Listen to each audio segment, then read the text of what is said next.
Readers, reviewers, Vikings. lend us your ears.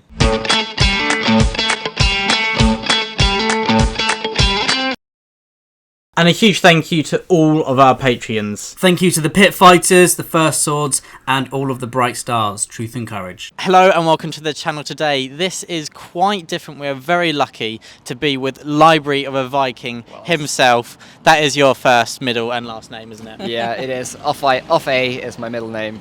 Yeah, I'm so excited. So today we're going to be asking you some questions, 10 questions with Library of a Viking himself. And so we're going to be asking you about kind of books that you've loved in the past, books you're loving now, and a random assortment of other things. And talking about random, the first question is, do you prefer elves or dwarves? I don't really actually have a strict preference here. I think dwarves are maybe a bit more badass, while obviously elves are more elegant.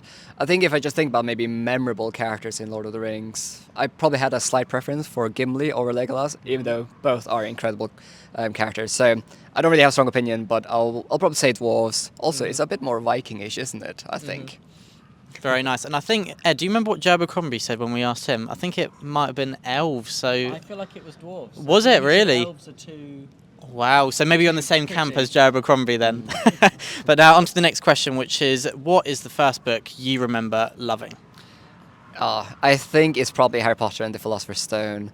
That's probably the first book that I felt this huge sense of wonder. It made me fall in love with reading. Also just the fact that I read such a chunky book for how young I was. I know a lot of other people, when Harry Potter came out, it was one of the longest books they've ever read in their lives. So yeah, Harry Potter, it just took me to a whole different world. And yeah, it's probably one of my first introductions to fantasy. So, wait, that passes. So yeah, you can thank J.K. Rowling for actually helping me fall in love with reading and fantasy as well. I would love to hear, do you have one of those? What's the first book you remember loving? Oh, I would have to say The Chronicles of Prydain by Lloyd Alexander. They're kind of like a Welsh mythology YA books. And have you seen The Black Cauldron, the Disney version? I have not. Oh, well, you have some homework, because it's wonderful. Yeah. And Gurgi is basically Gollum with hair. So I loved it. What about you? Probably I'm going to be typical, The Hobbit. That's the book I first remember loving. And The Hobbit and Harry Potter, it's mental just how many people, that is the first book they remember loving. Yes. And that's probably part of the reason why they're classics, isn't it? Yes. Because they're the books that get people so into reading. But now we've gone in the past. Now let's move to the present. What is the last book you remember loving? Oh, I've loved quite a lot of books this year. I think the most recent one is actually something you probably wouldn't expect. I recently read a book called The Little Prince, which is a child's book actually, and it's like only 80 pages. Just filled me with so much like wonder. It was really a magical read. But if you're looking for something a bit more typical, I've mentioned this many times this year on my channel, but my favorite read of the year is Hyperion by Dan Simmons. I just can't even describe how incredible that book was. And for someone that isn't a huge fan of sci-fi, it's just unbelievable. Unbelievable character work, really great concept, spot on pacing. One of the greatest books I've ever read. Have you read Hyperion? I have not, but Ed, you have. I haven't. I completely agree. It was like a mind-blowing book. And as someone who, I'm not the biggest sci-fi reader, but I felt like Hyperion just captured everything that I would want to read in a sci-fi book. And the concepts were just like out of this world, pardon the pun. Out of this world, and while there's so many interesting ideas in that one, I think the characters are what makes the story really, really great. So yeah, check out Hyperion. You can also read it as a standalone. You don't have to read the whole 4 books in the series, because I haven't continued yet. Yeah. And Ed, I've been hogging all the questions, so do you want to ask the next one? Oh, this is really cool. I get to hold the mic. What is your favourite genre outside of fantasy? Is it sci-fi? Good question. I mean, I enjoy sci-fi and horror, but I'm actually going to say something maybe a bit surprising here. I do really enjoy reading non-fiction, especially books that maybe focus on philosophy or even politics as well. Books that make me think a bit more deeply about life. But yeah, I don't really cover them on my channel because I'm not sure if my viewers will enjoy hearing me read like philosophical books. But I usually always have like at least one non-fiction book on the go as well. Mm-hmm. Yeah, we love mixing up the genres, don't we? But yeah, we don't talk about all of them. But yeah, we just love. I really find that it helps kind of keep reading very fresh. I don't really get into reading slumps when I mix the genres up. Do you kind of find that to be the same?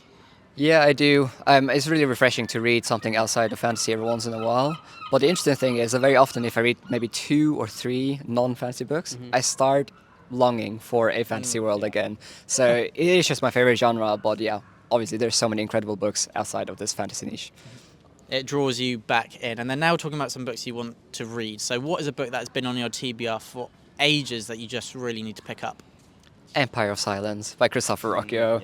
I have such huge FOMO for that book because it feels like everyone has read that book except me. Have you read it? No, I really want to though. Maybe we should do like a buddy read. That'd be fun. Yeah. Well, have you read it? No, so that sounds like a great idea. Yeah. Buddy read it is. Emperor of Silence is everywhere, but yeah, I haven't picked it up yet. And now talking about your favourite booktube moment. What is one moment, if you could pick one, was just blew you away the most?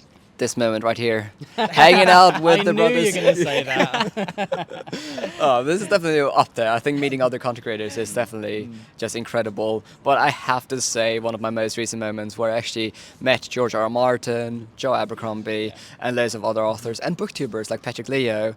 It's just mind-blowing, and yeah, it's just so cool to actually meet people in real life that know who Joe Abercrombie is, who know who John Gwynne is, or Robin Hobb. But yeah, George R. R. Martin is definitely one of the biggest highlights ever. Do you have any highlights from since you created your booktube channel? Well, of course, as you said, meeting like other content creators is wonderful. Just any chat on YouTube. We've done some great chats with like Philip Chase as well. Was awesome. Chatting to Joe Abercrombie was so much fun. He had us laughing loads. We actually met up with a Patreon recently who came over from America to come hang out with us, and that was like just amazing. And she brought some really like heartfelt gifts, and it just, you realise there's a sense of like beautiful community in the fantasy world, which is kind of what we're all here for as well, isn't it? So yeah. And something we never expected was actually we got to interview Cressida Cowell, the author of How to Train Your Dragon, which it came about quite randomly. They just approached us because Ed's a teacher of primary school students. They thought it'd be nice to kind of have an interview with a teacher, and so that was just crazy, wasn't it? That is cool. I have to say one more thing, is that I once went into a charity shop where I live in Southampton, and one of the workers came up to me and were like, "You're Library for Viking, right?" And yeah, it's happened once that someone has actually recognized me on the street, but I'm probably never going to forget that moment. It's just insane. That is just amazing, isn't it? And I don't even think Papa Gwyn's been stopped and recognised, so Really? there we go. You've been stopped and recognised for Library of a Viking. There you go. And then next up, talking about maybe some recommendations. Who is an underrated author who you think more people need to pick up? Okay, so I'm going to say one that is quite famous actually, and then one I think is really not that famous at all. So I know on YouTube, Robin Hobb is really popular, but I think personally that Robin Hobb should be in the same vein as like George R. R. Martin, Stephen King, these authors that are just like insanely famous. Obviously Robin Hobb is famous, but I think she needs to go up a tier on how popular she is, because her character work, her writing style, the world building, everything's just magical. You have read a bit of Realms of the Elden Rings, right? See, I committed sacrilege before Ed brings it up. Have you read Live Ships? Have you read Live Ships? Have you read Live Ships? I haven't read Live Ships. It's the best one. I'm sorry. I've read 9 books that have the same cast of characters. So Wow. I'm sorry. It's before I was properly on BookTube, so I didn't have people to guide me along the journey. But I will go back and make up for my mistakes. Wow. What have you read in Robin Hobb? I've read Assassin's Apprentice, loved it, and I just haven't read it because I like to tease Will and give him pain that I haven't read it yet. But I will read it soon because she's great.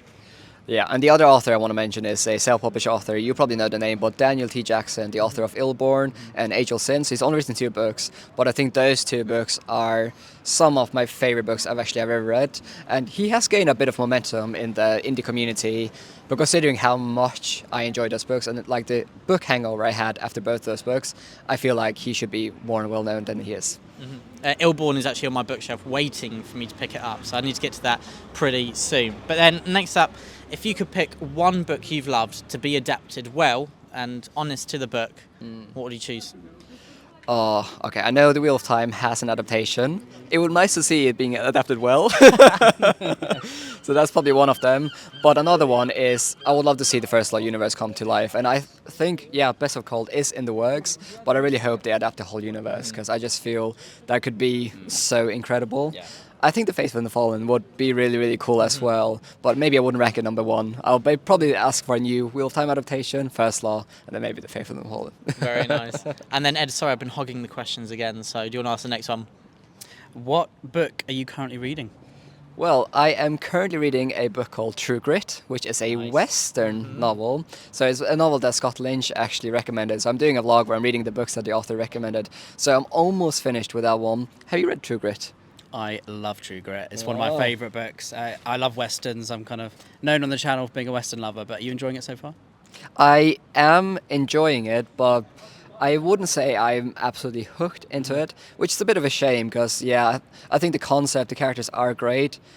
I don't know, I think it's just something with the writing style. I'm not really able to nail down why I don't feel like it's going to be a 5 out of 5 star read, but I'm enjoying it. So it'll probably be a 3.5 or 4 star read for me. Just crying. I am enjoying it. I expected when I picked up this novel that it would become one of my all-time favorites. I'm still enjoying it, but it probably won't be up there.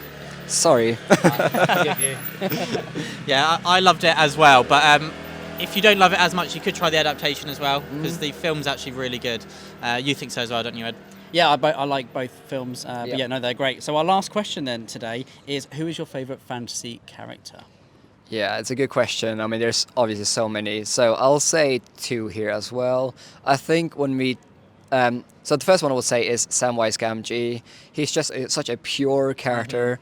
One thing I really, really enjoy about Samwise and Frodo is actually that we have a really beautiful, great male friendship, which I think we're lacking in today's modern climate. Yeah, I just would love to see more like male friends have this deep friendship, and I think like Samwise just being very sacrificial and being very loyal is just incredible character. The other one I would mention is Randall Thor from Wheel of Time. I know he's a bit of a controversial pick here, but I think his arc from first book to the last book is just phenomenal. It's one of the best, greatest character arcs. Oh, I have to mention a third one, Fitz. I think you agree Yeah. with this one, but Fitz is such a complex character, and yeah, love him. Yeah. He just feels human, doesn't he? He feels human. Yeah, Robin Hobb is just a legend. Well, thank you so much for these 10 questions. That was awesome. Finding some recommendations we'll be adding to the list. Maybe a buddy read of Empire of Silence in the future. But thank you for joining us, and thank you everyone for watching. Thank you so much. Bye.